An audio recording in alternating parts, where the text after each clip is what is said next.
on your chat. On 99.3 Nigeria Info. Be part of the discussion. It's Borderline. On 99.3 Nigeria Info. Welcome back to Borderlines, the only show that takes you beyond borders. We've had the open mic and now my guest is here. Let me introduce him. His name is Rotem Levin. He's a doctor, artist and a speaker. He is an Israeli peace activist and a medical doctor born and raised in Evred, Israel. He will correct me on how to pronounce that properly. Rotem, welcome.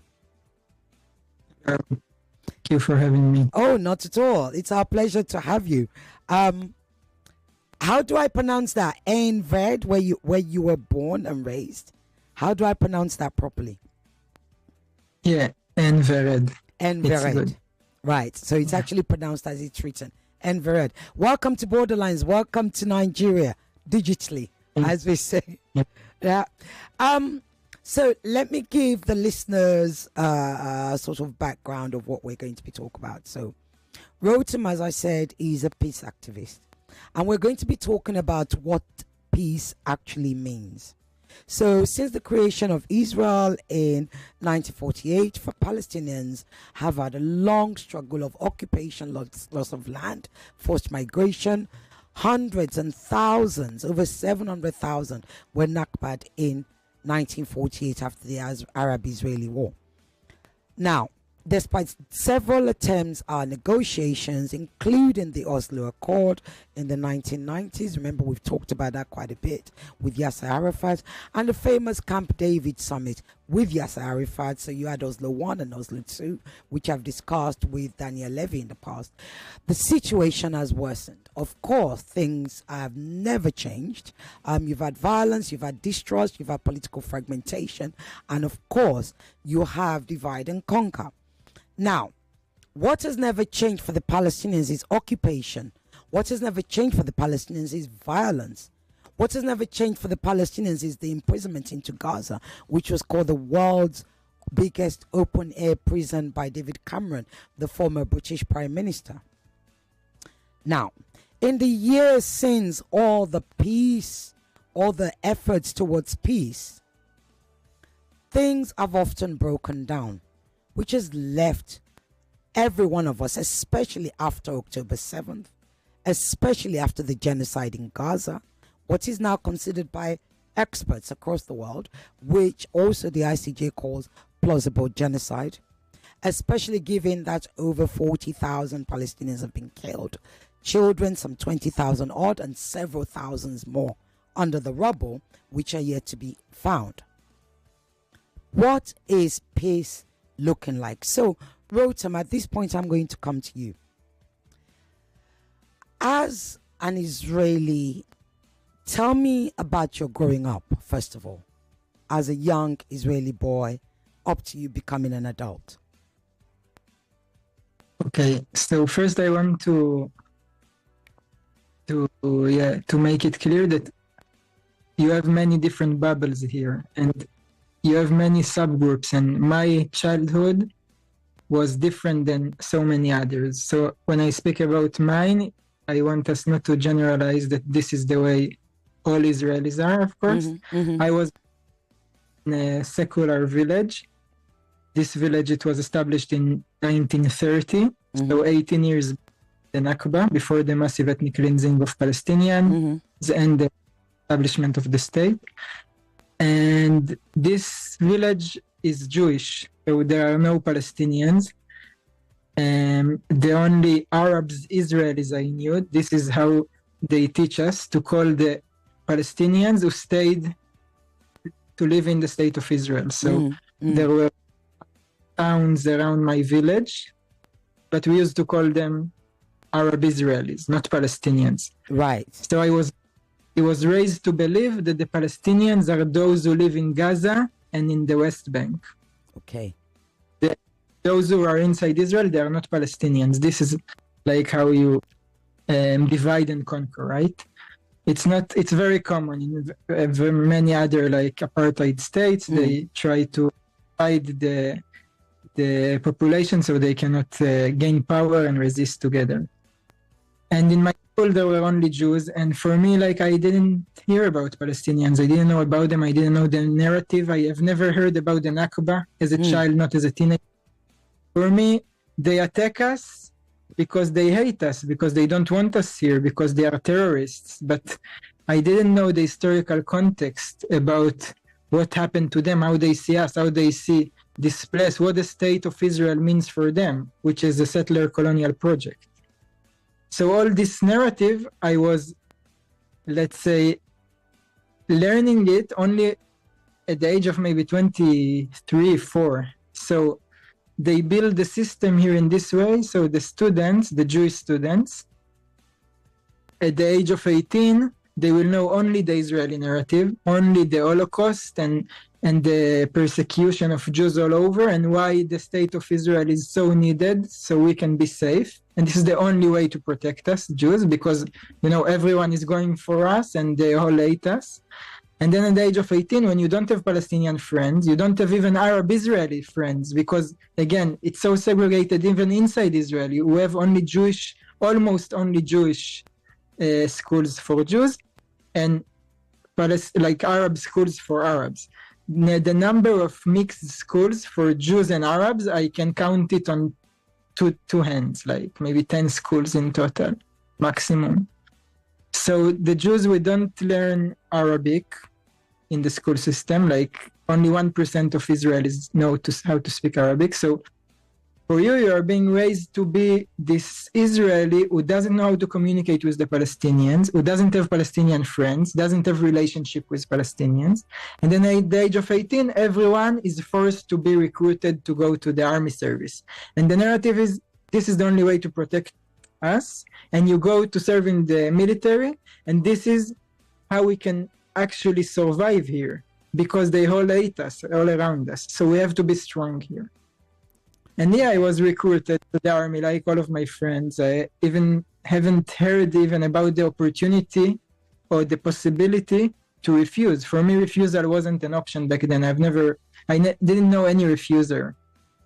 It was only the question of which unit you go to serve in, but not like refusal, conscience refusal and all of that. And yeah, my transformation started to happen. There was one moment during my army service, the 3 years of mandatory service, when I was in the West Bank, one of the first times, and I was told to throw a shock grenade into a yard. There was no really reason to do so. They just want to basically scare the population so they will be scared and they will not dare to organize themselves and to resist again. And there was the first crack, because first time I felt I'm not aligned with the mission, with what I'm doing. I felt like, why am I here in this village, in this Palestinian village in the West Bank, just throwing, shock grenades? And then later, like after the army, I met Palestinians and the whole process was escalated, because once you meet a human being, a real human being, and you have like open communication with him, and you have curiosity to hear about his experience and how he sees you, then the crack gets open, and it was quite fast. Like it took few years, I can say, but it was clear for me that once I met these Palestinians in Germany, I couldn't go back into Zionism, because I understood all about fear. And I felt I can trust them. They became my friends. Right. I'm not scared. Actually, I'm more curious to understand their experience, their reality. Okay. Yeah. Thank you so much. That's really very broad. Thank you. It's a good place for us to start. Let's talk about that time you spent in the army. Like you said, every Israeli from the age of 18 has to do mandatory service. What is it? 3 years in the army, in the IDF. Talk to us about how that affected you as a human being. Like you said, you had to throw a grenade, but there was other things that you would have had to do, right? Talk to us about how that affects you as a human being, especially with the background. So whatever values your parents passed on to you growing up, the values of right, the values of wrong, the values of respect, the values of good and humanity. How does that 3 years shape or conflict with that? So first, I was lucky I didn't have to fight or to shoot anyone. It was in between 2009 and 2011, so there was no war in Gaza. I've been for a few days in the West Bank, but again, I didn't really see Palestinians and had conflict and served in the checkpoint. So I was lucky. Some other soldiers, they have much more violent service and then they are much more affected by it. I can say that in order to be a soldier, you have to somehow become a robot. You have to put layers upon layers on your emotional system, because being a soldier is all about following orders. At the end of the day, you are told to do something and you have to follow it, even if it doesn't feel right sometimes, even if you don't believe it's right. This is the system, how it works. So I started to feel like a robot, like disconnection from your soul. Disconnection. You stop asking yourself what you feel about it. You are programmed to just follow orders the best way you can. And at some point you realize I'm disconnected for myself, for my emotions. Right. So it takes later years to reconnect. Indeed. And I have friends who stayed longer than me in the army, and I can see how much they are disconnected until this day from their emotions and inner experience. Yes, indeed. I mean, there's a group called Breaking the Silence. I don't know whether you know them. Do you have friends who are part of Breaking the Silence? Yeah. Right.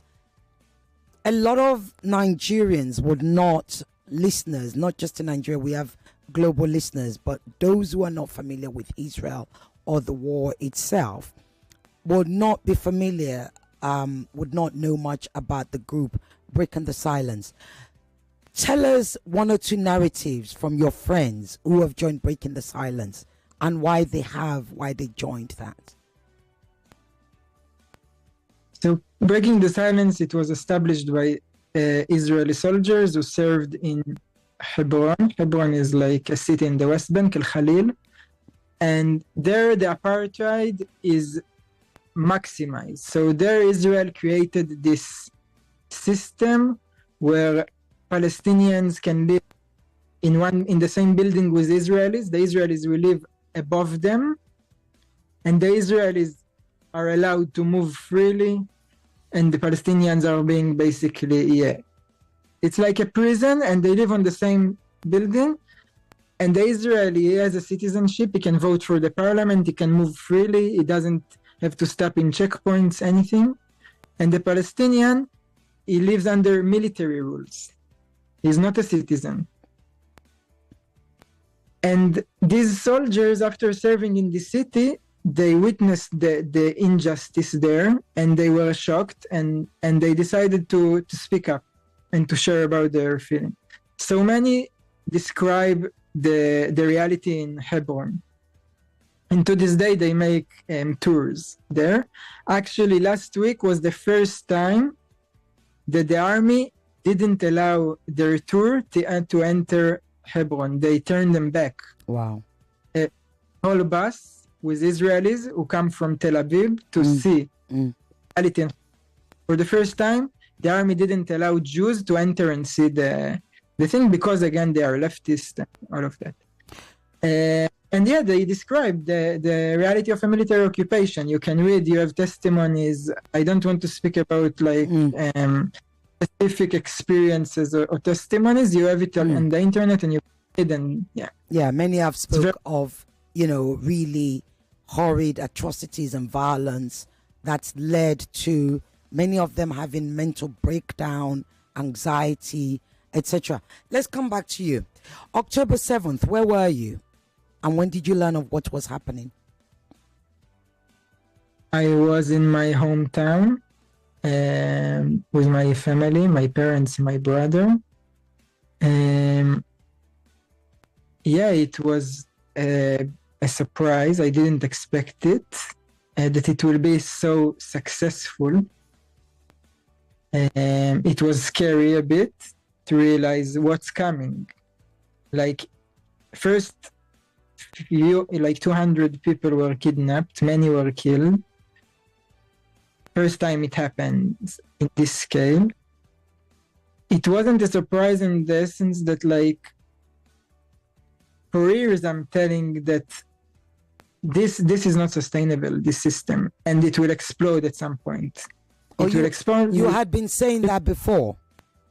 Absolutely. Right. You cannot keep people open air prison for so long and expect them to just behave and smile and be. They will. It will explode. The question is how and when. And yeah, I was a bit surprised by the effectiveness of this attack, and I was very scared from what's coming because I know Israeli politics and I know how much it is driven on revenge, and I had the feeling that they are going to erase the place, and this is exactly what we have witnessed. 10 days afterwards, I traveled with a Palestinian friend from Jericho, from the West Bank to Germany, and we started giving these talks about our transformation stories here, growing in each side, and how we realized like what's happening and how we connected, and we started giving these talks. And for the last year, we gave over 150 talks, mostly in Germany and in the United States, because there people are still confused about the system here. They don't understand what's happening here. Some people think that Israel is a democracy. Some people think that we have equality here. So we have to make a lot of political education, and we do it through storytelling. Indeed. Like I was just started the first part, and then we go and answer like questions, and every time it goes in different direction. But yeah, it was scary, and it's still scary. It is still scary because we don't know what is going to happen here. It feels like some like politicians, some like people in power, they don't care from human beings and from suffering on both sides. Israelis and Palestinians are suffering. Of course, it's not equal, but there is suffering on both sides. And it feels like they just don't care. Like their statements, it's quite scary to what they even imagine. Like how come you even give it as an option to ethnic cleanse 2 million people? And then, yeah, it's very problematic now because people are so traumatized here, and many people are indoctrinated and brainwashed, and yeah, they are excited. Trump has the solution, let's just kick them out, as if it can solve something. Yeah. So yeah, there's a lot of uncertainty, and it's not clear where we are going. And I'm glad you touched on that, because I wanted to ask about the Israeli society, the Israeli people, beyond the politics. I think the last poll that I saw was some 60 to 70% were in favor of the war, even though they want the hostages back. They believe once the hostages are back, that Israel should continue with the war. Is that still how the majority of Israeli societies, that's still what they believe? So I don't know, like I'm not sure how are the numbers, so I don't want to say numbers, and I don't want to say, but I have the feeling that people here, a big part of the society can't imagine any scenario of peace, of end of the violence, of living with the Palestinians. But there are many that do. Many do. And yeah, I think the last year, maybe on the 7th of October, people took a few steps back. But now I feel that people are realizing that this is not going anywhere, and that this war is not going to improve our possibility to create a new a new system here that will actually respect all of us as human beings and will give all of us the same human rights, and to start the reconciliation process and to create justice and to speak about reparations and so I have hope, because I think people are not as, I would say, reactive as on the 7th of October. Also, the ratio or the amount of Israelis who are willing to go and fight now in the army is not as much as it was on the 7th of October. Interesting. I think are trying to recruit as many people as possible, even people above 35. In the past, it wasn't legal. They used to recruit only until 35. Now they call people who don't serve for like 10, 15 years, old people. So I feel like there is less excitement in the Israeli society to go and serve in the army. I hope it's a good sign. And yeah, it's not clear where it's going, honestly. So let's talk about your peace activism. There was, of course, there's the experience you've had, and definitely how discomforting you find it being in the army, watching the apartheid, witnessing it, and then you met Palestinians. How did your peace activism itself start? Because it's one thing to feel something, it's another thing to turn it into action, which is what activism is. So first I want to say that my peace activism, it started and it's still going on by looking inside and changing myself. And this is, I believe, the most difficult part. What do you mean by changing yourself? Talk to us about that. What do you mean by changing yourself? So first realizing at the age of 21 that I am a soldier and I became some kind of a robot who is not connected to his feelings. And there is this connection and I cannot connect with my inner experience. And to want to focus on this and work on it. And then to realize that I live in this land and I don't understand Arabic and I don't have Palestinian friends and I don't know how they see me. So to realize how ignorant I am about the experience and the reality of my neighbors, and then to take active decision to go and teach myself Arabic and to build Palestinian relationships with Palestinians and to learn from them about their experience here, their reality, and then from their eyes to understand what this system is, what Israel is. Because I was always told it's a democracy, but then I realized, no, it's an apartheid.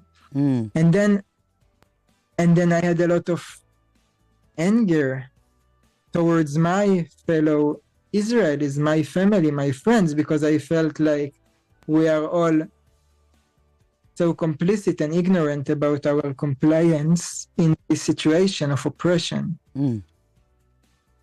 And then to find compassion and not to go and be aggressive towards my family and my fellow Israelis, because I know the day I was there just years ago, you know? Indeed, of course, yes.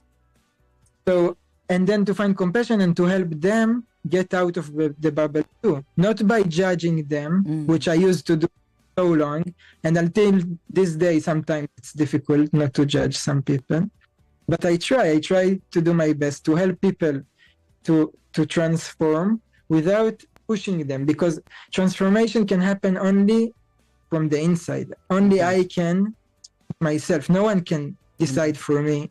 Only when I will be ready to change, it will happen. Indeed. Yeah. Okay, so given, in fact, what you said about not judging those you know in Israel who used to think like you, who, if you like, were robots like you, to use your words, talk to us about the sort of resistance that you faced in Israel within your community when you're doing this pro-Palestine, if you like, pro-peace activism. What kind of resistance do you face? So radical right-wing people can attack you, can call you bad names on social media, traitor, Like they can tell you go to Gaza, Arab lovers, many bad words. But many people, they just take a step back. They are willing to be confronted with this reality because it's scary. It's really Yeah. scary to acknowledge what's really happening here. So they prefer, like they will tell you, for instance, my younger brother doesn't want to hear from me about politics and about reality here. He lives in Tel Aviv. He works for an high-tech company. And for him, every time I brought the conflict or the political situation to the table or to the family, he was at the beginning he was fighting, then he left to the room and he just disappeared. So some people, they are not ready to be engaged in this work and they just disappear. And this is also something that you have to accept, that again, I cannot force a change about people who are not ready for it. And I want to make it clear that I don't think it's the Palestinian, like, that they have time to wait until the Israelis will just be ready for a transformation, right? Because they are being killed in tens of thousands. So I'm not here to criticize people on the other side who are so frustrated and suffered so much and they cannot see any alternative to the violence. I'm not here to dehumanize the resistance. I'm here to say I'm doing my work the best way I can. We are all human beings here, and violence, let's try to put ourselves in the shoes of the other and to, for a minute, imagine why people behave the way they behave. Yes, indeed. Very good point. And again, on the Israeli, a lot about systemic indoctrination, how the system works, how it creates this mindset that is based on fear, a lot of fear, and then they force us to go to the army. And on the other side, oppression, dispossession, systemic violence to the level that people lose hope that non-violence can solve something, and they go to fight. And then, again, the indoctrination of the Israelis, so we call them terrorists, and we say they are anti-Semites and they hate Jews. They will never tell us about, like, Nakba, ethnic cleansing, these things.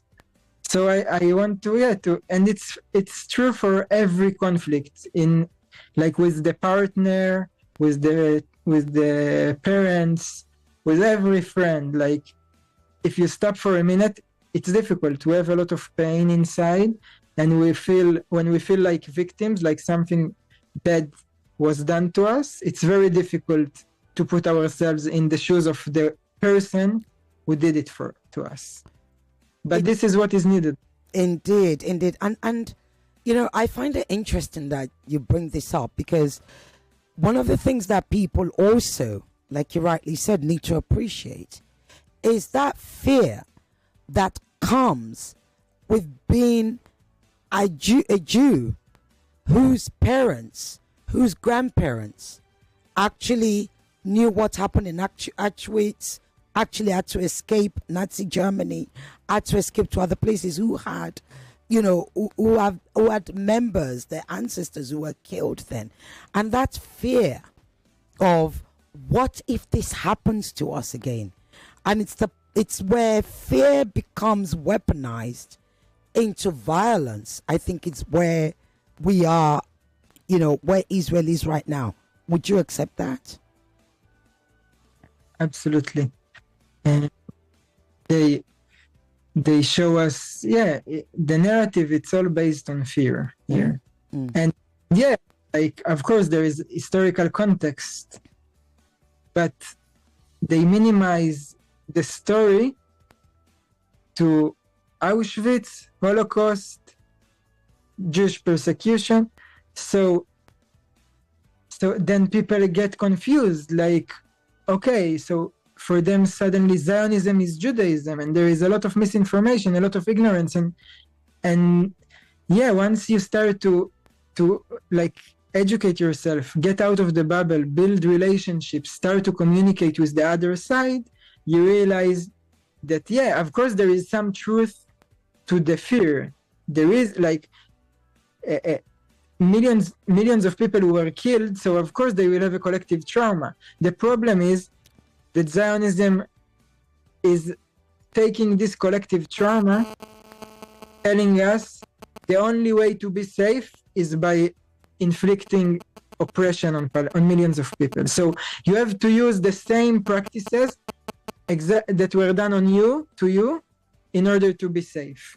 Instead of breaking the cycle, we're transferring trauma to another people. Indeed. Let's talk about how Palestinians receive you as an Israeli peace activist who has been in the IDF. How do they receive you? So, of course, there are millions of Palestinians, so there are millions of experiences. Of course. Right? So I have many Palestinian friends who are very open, and we have very intimate relationships and a lot of trust. And some weren't open to this kind of relationships. Mostly the more traumatized people, of course, who suffered more. Inside Israel in 48, it's easier to build these relationships because here we have not the same rights, but we have the same citizenship. So Palestinian citizens of Israel, they are still discriminated. They don't have the same conditions as the Jews, but they can walk, they can move freely, they can use the airport. So there is less hate or less tension. Those ones that live in Israel compared to the ones who live in Palestine, right? Israel and Palestine, it's the same place. Well, of course, but all territory between the river and the sea. Some people call it Israel, some people call it Palestine. And the people who wanted to promote the two-state solution, mostly liberal Zionists, they started to call the West Bank and Gaza Palestine, and the rest of the land Israel. But it's like two-state solution rhetoric. I go back to what we were talking about, and then once I moved to live in the West Bank, it was like 5 years ago, I wanted to again build relationships and to improve my Arabic.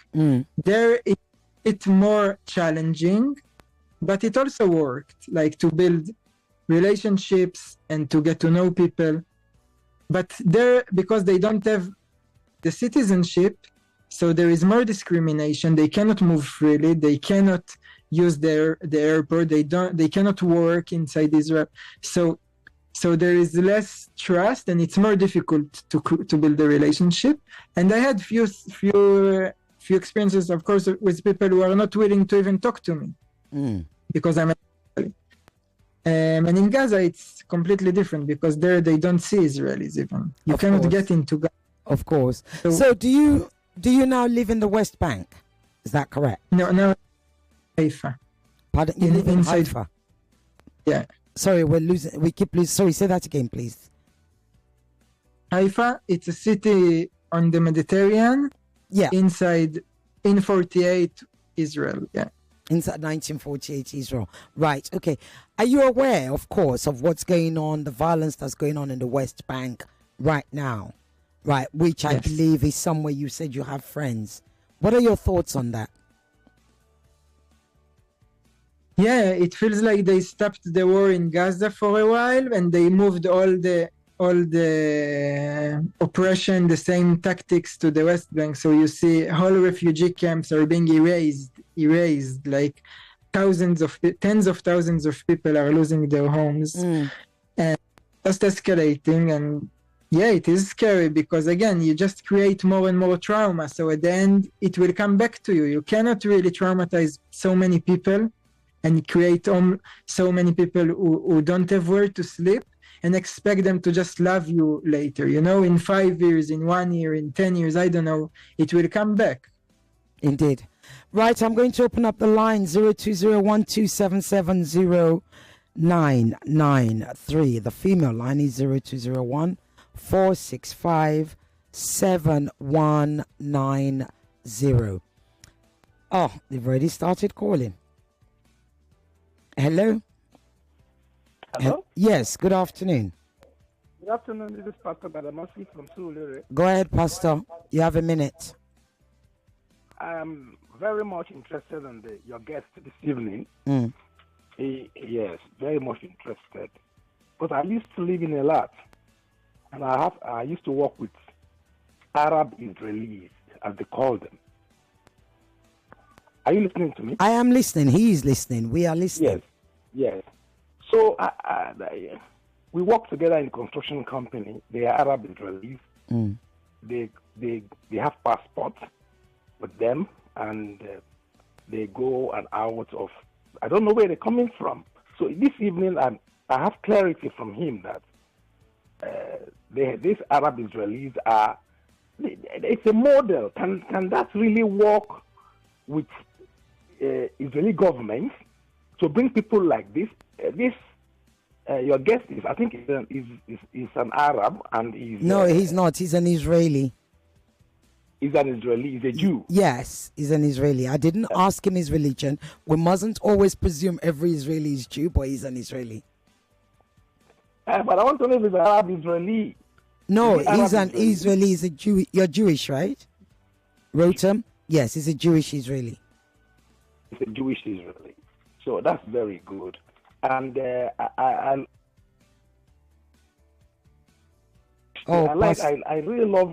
really love his mission. Okay, thank you. Yes, I love him. Thank you very much. So, I've got a question, a really big question that I've been wanting to ask, but let me just answer this call. Hello. Yeah, evening once again, Sisi.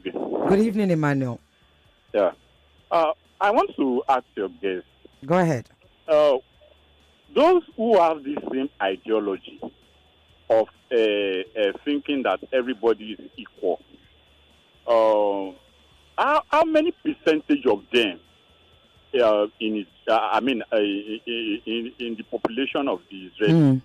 Guys, I'm talking combined, of the young adults, is it up to 10%? Okay. 50%?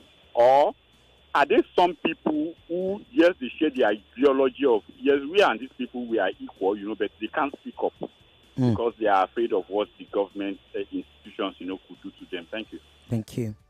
So Emmanuel was asking, I know you had said you don't know the figures and you don't know the numbers, so perhaps you could just guess how many actually believe, in this, if you like, it's a one-state solution.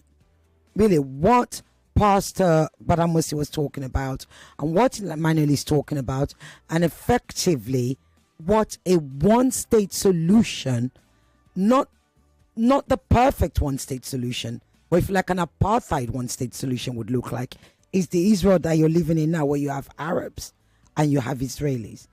He wants to know what's the percentage of Israelis that actually, Jewish Israelis that actually believe in this or are comfortable with it, if you like. In apartheid, or with Israel, so mixing with Arab Israel in Israel, Arab Israelis rather. How many Rotems are there in Israel roughly that are like you? Not many. I can say it's like maybe 1-2% of the population believe that we can live together in a secular state that gives equal rights to everyone between the river and the sea. Now you hear about other like suggestions, 2 state, 1 homeland, etc. But yeah, it's a minority. It's still a minority. Because again, the most I can say popular solution was the 2-state solution, and now because of the settler enterprise in the West Bank, you have almost 1 million settlers. And even those who used to support this solution don't see how we can make it happen, because the army is controlled these days by the settlers from the West Bank, who are more aggressive, more violent. So the army don't have the capacity even to expel these settlements, to bring them back, like it did with the settlements in Gaza in 2006, 2005. So even those who used to support the two-state solution, today many of them will tell you it's not really pragmatic, it's not really possible, and there is not a good solution. Because for them, one-state solution, it means the Jews will lose the majority. Exactly. And then they lose the supremacy. Yeah. Here's something. Go on. Go ahead and finish. About this, it's all about the Jewish majority, which means Jewish supremacy. Of course, Israelis will not call it supremacy, but this is what it is, the end of the day. And people are scared to lose it because they know how much hate there is here right now. And they are scared. Maybe the Palestinians will do the same, Indeed. When I was in Israel, the one thing I would hear, they would say Arabs. If I said Palestinian, they would say Arabs. What is the issue with saying Palestinians? They refuse to acknowledge them as Palestinians. They will insist on calling them Arabs, yet they're Palestinians. Why? Because if you recognize and acknowledge the national identity, the next step will be to recognize that they have the right to have recognition in a state. And people don't want to recognize it because they are scared that if a Palestinian state will be established, it will somehow not be safe for them. So big parts of, not everyone, actually, there is a good part of Israeli society that recognize the Palestinian identity. But big parts, mostly in the center and in the right, they tell you there is no such a thing, Palestinian identity. It's a reaction to our maybe state. It wasn't here before. And this is ridiculous because every person has the right to identify as he wish. Thank you. Hello. And so sorry. Hello. Hello. Hello, Sissoko. Sissoko, good afternoon. How can I? Good afternoon. What's your name and where you calling from? Godman. Godman, go ahead. Please, can you permit me to just there's been a question I've been wanting to ask you. Please go ahead and ask. I might be. What, me or my guest? It seems to me like you are biased. And please let me explain. I might be wrong. Like, all this time you invite people who are seemingly on the side of the Palestinian or Hamas. And then we don't really get, I know he's an Israeli right now, but he's not on the side of what Israel is doing. He's on the side of what the Palestinians, on the support of them. Can we have, please, somebody on the other side? So we have a real good balance on this whole thing. Try as much as possible. We will speak on the behalf of Israeli, and we get the ideology, we get everything, no matter how it seems to us. So we just have a balance on this whole thing. Please. Okay, sorry, what's your name? Godman. Godman, how long have you been listening to this show? You know I have been listening. No, I don't know. I'm asking. I should say since when you started. Right, okay. And it seems like... Go back and check. Go back and check the shows. It's not on the Palestinian side. I'm sure there are many people who agree with me who seems to be on my... I think the same way I think. I'm very sure. What's it called? Rotem is an Israeli peace activist, right? He doesn't want... permit me. He doesn't want Israel to disappear. He wants peace between both lands. One of the things we don't get to hear that people don't get to hear from is from ordinary Israelis, not politicians, not ambassadors, not their former spokesperson, but ordinary people like Rotem. Unfortunately, I will. No, please put a name. I can't do this because we've only got a minute left. And That's not the truth. I wish you had called in the first part. Unfortunately, I'm sorry I had to cut you off because I have a guest here. This right now is not about me. We had 1 hour when you could have asked me anything. So Rotem, let me come. Okay. Let's see if that's another question for you. We've only got... Yeah, go ahead. Do you want to say something? Yeah, so first, I agree with the person that I am not here representing Israeli society. I'm a small minority in Israeli society. But I'm here representing, according to my understanding, the interests of the Israelis and the Palestinians. Because, again, Israelis are my family. Mm-hmm. This is like I was born into this community, into this collective, and I'm here because I care for the Israelis as much as I care for the Palestinians. We are all human beings, and I know that them that is currently controlling our lives is not sustainable, is not equal. It gives me, as a Jew, all the privileges, all the rights.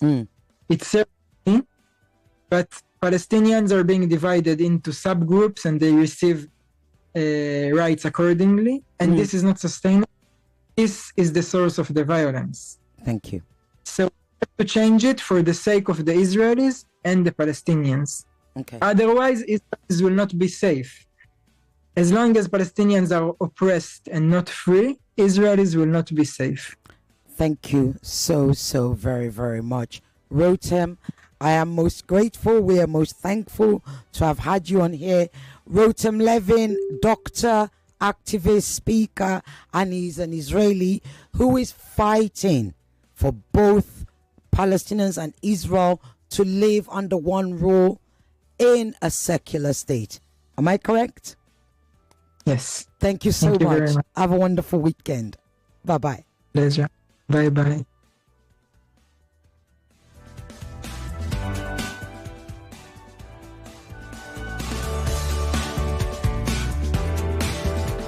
You are listening to your number one station, 99.3 Nigeria Info. We are more than just radio. Subscribe to our YouTube channel at Nigeria Info FM. Check us out on Facebook at Nigeria Info 99.3. Follow us on Twitter at Nigeria Info FM and on Instagram at Nigeria Info FM Lagos for live updates as it happens. 99.3 Nigeria Info. Let's talk.